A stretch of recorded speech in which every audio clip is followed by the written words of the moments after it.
Donc on vient d'arriver à Phoenix, dans l'Arizona, et on a besoin de prendre un taxi pour aller faire quelques courses. Donc je vous propose d'en commander un tout de suite. Commander un taxi grâce à son téléphone portable. 2 minutes.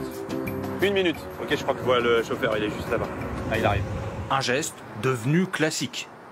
Quand elle va se garer sur le parking. Il va se garer sur le parking. Je sais pas s'il nous a vus, du coup. En revanche, ce qui va suivre l'est beaucoup moins. C'est une grande première mondiale. Et là, vous allez voir, c'est complètement dingue. Regardez devant.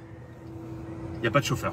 Un taxi 100% autonome. On va voir si ça fonctionne vraiment. Je vous propose de regarder.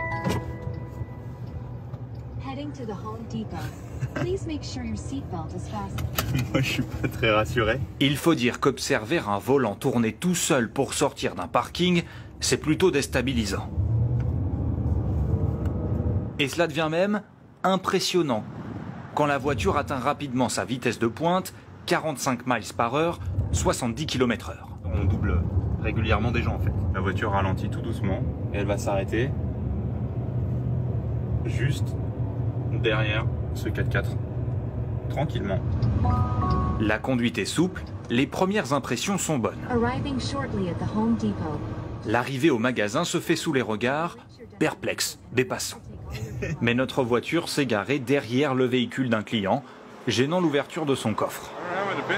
J'avais pas d'opinion sur ces voitures avant qu'elles me bloquent le passage. D'autres sont catégoriques.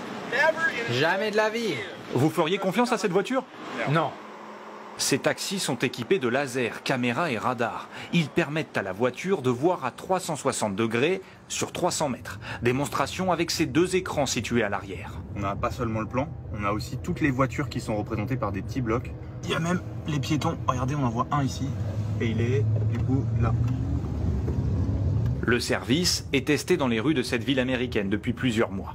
Il y a déjà des habitués, comme ce jeune habitant de Phoenix. Il emprunte ses voitures sans chauffeur pour aller au travail, à 15 minutes de chez lui.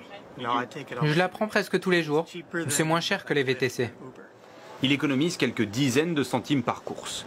Mais avant que nous, Français, puissions également les utiliser pour nos déplacements, il faudra sans doute plusieurs années. En France, nos routes sont plus complexes et sinueuses qu'aux États-Unis. La voiture apprend de chaque kilomètre qu'elle parcourt. Au total, nos véhicules ont roulé 30 millions de kilomètres sur les routes publiques. Nous pensons que les tests que nous faisons aujourd'hui aux États-Unis nous permettront dans le futur de conquérir le marché mondial.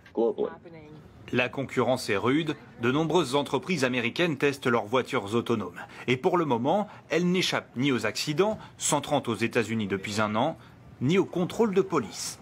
Ici à San Francisco, un agent inspecte un véhicule stationné. À l'intérieur, pas de chauffeur, pourtant quand le policier part prévenir son collègue, la voiture repart, avant de s'arrêter quelques mètres plus loin.